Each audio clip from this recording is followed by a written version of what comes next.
Okay, moving on to our next item here. This is a mesh head net. It's actually fairly large, opened up. It's probably 26 inches by 16 or 18 inches. So it's pretty big. You can see right through it. It's lightweight. And the reason that I carry this is because we've got a pretty substantial problem out here with Africanized bees.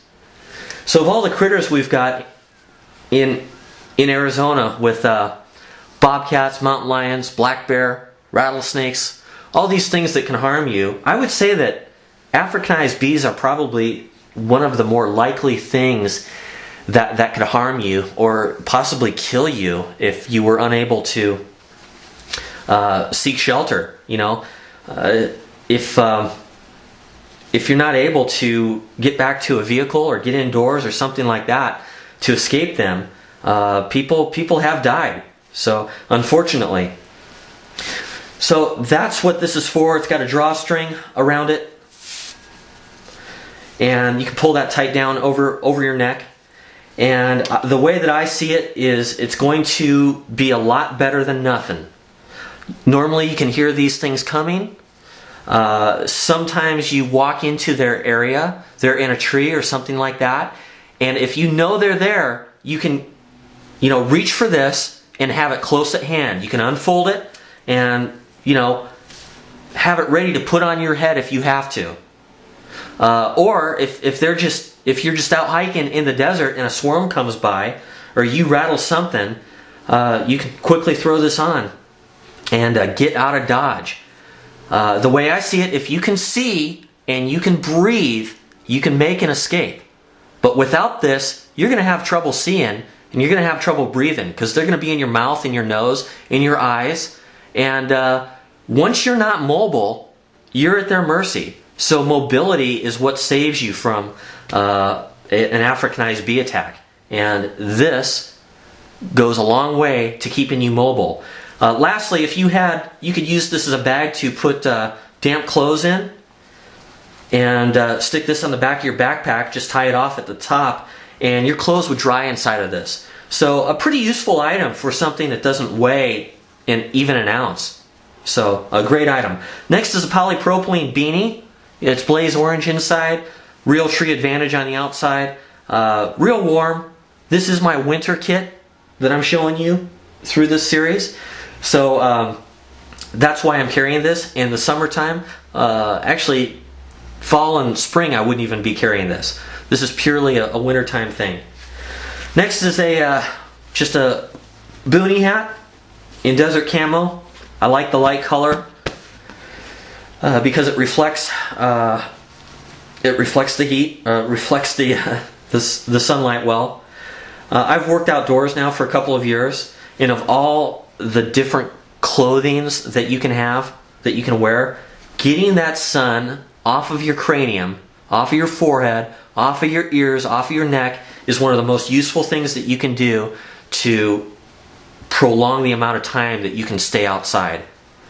So once your head is cooked, even if your body isn't, you're done. So this is one of those kind of indispensable things. It folds flat, it rolls up, it folds, whatever. An extremely useful item. I try not to go anywhere without having some kind of protection. Way more protection than a ball cap. A ball cap protects your scalp, it protects your forehead, and that's about it. This gives you all-around protection. A big help. Okay, the next is a 8x8 nylon tarp. It's a fairly thin material. I don't know the weight. It used to be a divider wall in a tent, and I don't use that tent anymore. This works great for ground, as a ground spread. It will keep the water off your butt if you lay it out on some damp ground and have to sit down. You can wrap this around you for wind protection. Many uses here.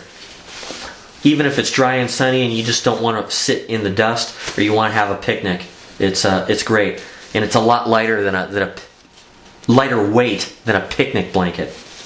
Okay, the next thing here is just some polypropylene underwear.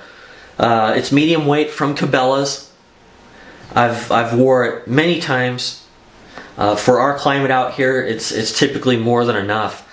As a matter of fact, if you start hiking with this stuff on, it usually gets shed pretty quickly. Underneath, wrapped inside, I've got 2 pairs of socks. I've got a lightweight pair of hiking socks, and I've got a wool pair of knee-high socks. So I'm not going to get cold feet. If I get stuck somewhere or my vehicle breaks down and I'm off-road and I have to spend a night out there, I'm not going to shiver all night. I've got enough here to keep me warm and toasty. The next thing is a Columbia outer cover. This has got their Omni-Tech waterproof and breathable fabric. And it does have a hood on it with a drawstring and a zipper. It's got some nice mesh breathable material on the inside.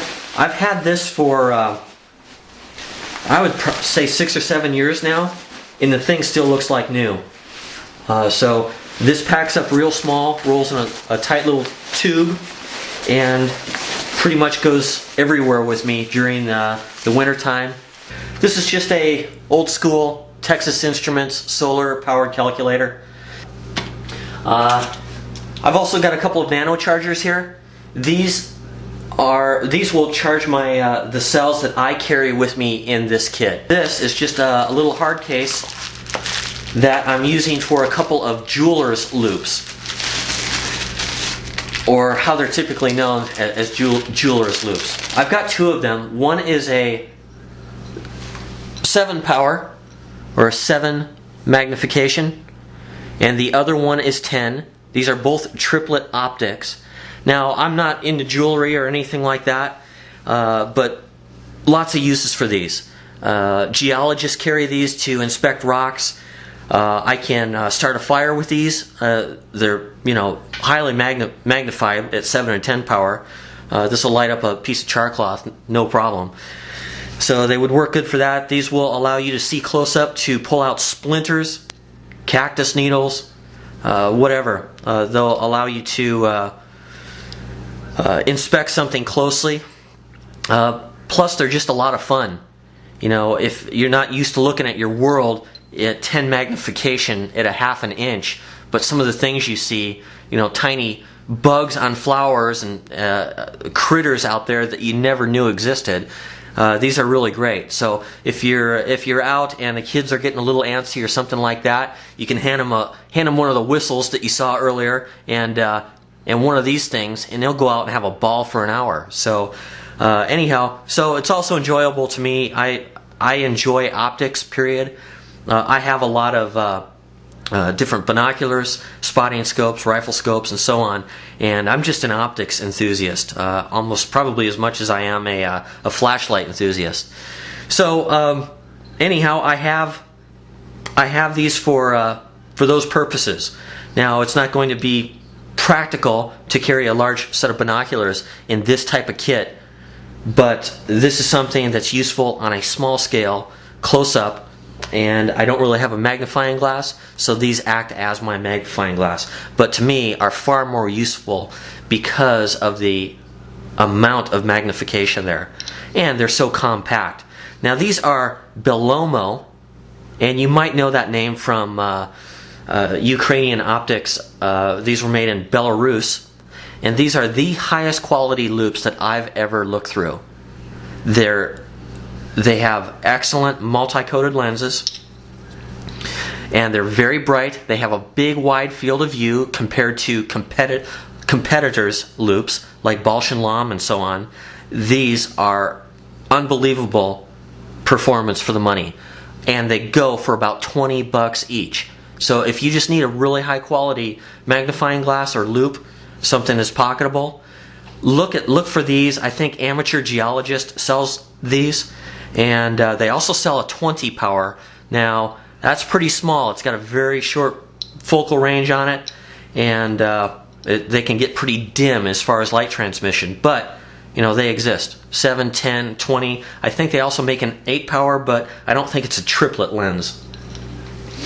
Okay, on to our backpack.